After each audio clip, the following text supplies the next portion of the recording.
How's it going, everyone? It is Andre Williams, and over here we talk stocks and we focus on one thing.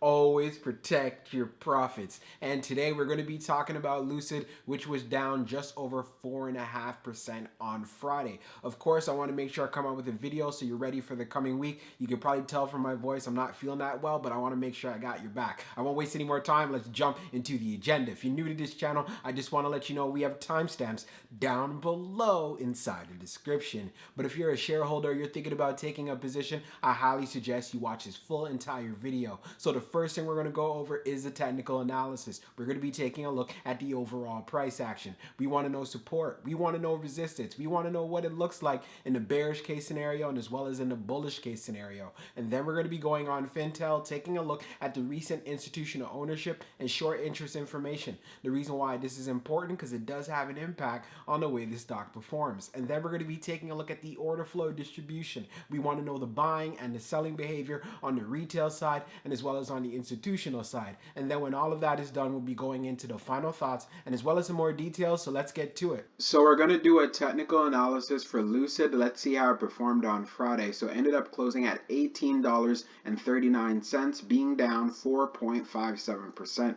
On the low, it tested $17.35, and then on the high, testing $19.80. When we take a look at the volume stats on the day, you can see we traded at 28.541 million shares, and the average volume over 10 trading days is at 32.642 million shares. So we did have below average volume on the day, and you can also see we had a pullback in the stock. Now, when we take a look at our chart, which is a daily chart, you can see from the RSI down below it's at 48.06. And then when we take a look at our moving averages here on the chart, we are below the 200-day, the 100-day, the 50-day, and yes, we did close just below the 21-day EMA. It is at 1842 and we close at 1839. So it's clear to see as we take a look at our daily chart here that Lucid is in a bear market, trading below all of our major moving averages. So since we did deal with a good amount of volatility on the Friday, going into Monday, I'd want to see some strength in the market. If we get some strength in the markets, then I want to see Lucid making that move going back to the $19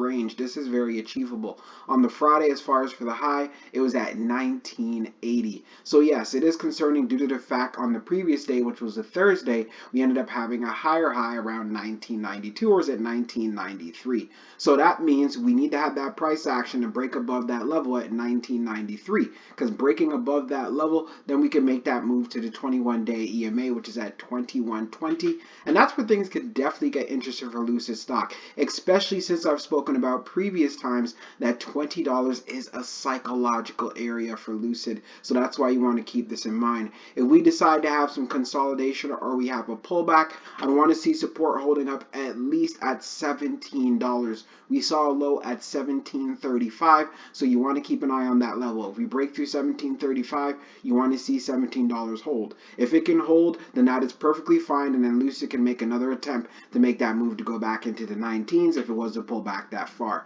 Now let's move on to the short interest information. So we're going to take a look at the recent institutional ownership and short interest information for Lucid. So as we scroll down on the page, green rows indicate new positions, while red rows indicate closed positions. So when we take a look at the recent filings for the 20th, we have EP Wealth Advisors Inc. that purchased 12,070 shares, and we have Fortitude Advisory Group LLC that purchased 1,075 shares, and we also have closed positions from Sculptor Capital and as well as Cornerstone Advisory LLC. And we also see for the 18th we have Namara Holdings Inc. that went in with some calls with a value of 250,000 shares. So now when we take a look at the short interest, the off-exchange short volume ratio is at 59.32%, and then for the off-exchange short volume, it is just over 6.72 million shares. Scrolling down on the page, the short shares availability is at 350,000, updated 26 minutes ago, and then for the short borrow fee rate, it is at 18.15%. When we take a look at the history of the short volume, we can see for the close of the 19th, it was at 54.60, and then for the close of the 20th, it was at 59.32. So that is a significant increase right there. And then when we take a look at the short interest percentage of the float being at 21.26%, that shows us that Lucid does have short squeeze potential. Now let's move on to the order flow distribution. Now let's take a look at the order flow distribution for Lucid. So we see on the inflow, it was at 76.19 million, and then on the outflow, it was at 87.47 million. So we had an outflow day. Taking a look at the breakdown, on the large, it was 1.75 million. On the medium, it was 45.08 million. And then on the small, it was 29.36 million. Taking a look at the outflow side, you can see on the large, it was 0.99 million. On the medium, it was 53.15 million, and then on the small it was 33.33 million. Taking a look at the large scale orders in the last 5 days, you could see for May the 20th, for the Friday that just passed, we had an inflow of 0.76 million. Analyzing the numbers even further for the small scale orders that tends to represent the retail side, we had more selling than we had buying. And then when we take a look at what happened on the medium, we had more selling than we had buying. And then when we take a look at the large, which represents whales, institutions, and funds, we had more buying than we had selling. And then when we take a look at the turnover ratio, it was at 1.71%. So this is a consistent range for Lucid. We also have to keep in mind there is a lot of volatility on the Friday as well. We'll talk about it further inside of the final thoughts, so let's get into it right now. So for my final thoughts for Lucid when it comes to the price action, so we ended up seeing a high on Friday at $19.80, and then we saw a low at $17.35. So one thing that you know for a fact, that $20 is a psychological area for this play. Inside of the pre-market, we got to a high of $19.98, and then on the day prior, we ended up only seeing a high at $19.93. So this is part of the reasons why it is very crucial this week for Lucid to make that move above $20. If it continues to be rejected, you can look forward to seeing a pullback to see if it could hold up around $16.50. If it can't hold $16.50, of course, you could see it trading back into the $15 range. So that's one thing that you want to be fully aware of. We also have to understand the market conditions.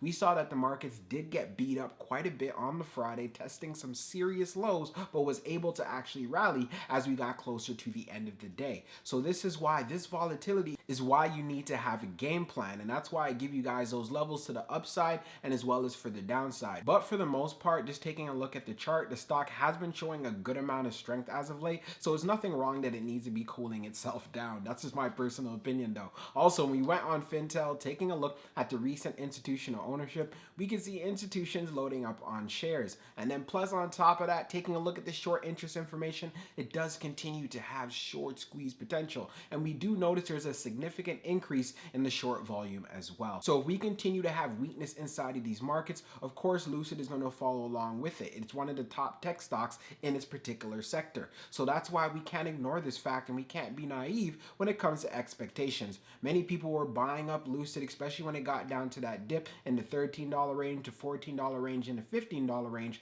So I'm letting you know right now, if you are a trader and you have no intentions of holding your shares for the long term, you might want to start thinking about protecting your profits, because the last thing that you want to do is holding on to a position that you were green in and then it just turns red on you. It's not worth riding the elevator. Take those profits. There's always another opportunity. And for all of my investors out there, again, if you were loading up when it was trading in the 13s and as well as in the 14s, you might have an opportunity that will present itself in the short term. There's still a lot of fear and uncertainty in these markets, and I really don't see that going away anytime soon. So that's why I want to make sure you're prepared before you push that buy button, and of course before you push that sell button. You always need to have a strategy, especially with the current markets that we are in, and you can always count on me to drop these videos and give you that constant reminder. Always protect your profits and do your homework and do your due diligence before you buy into any stock. So I hope you enjoyed this video, and I can't wait to see how the stock performs going into Monday. We'll talk soon.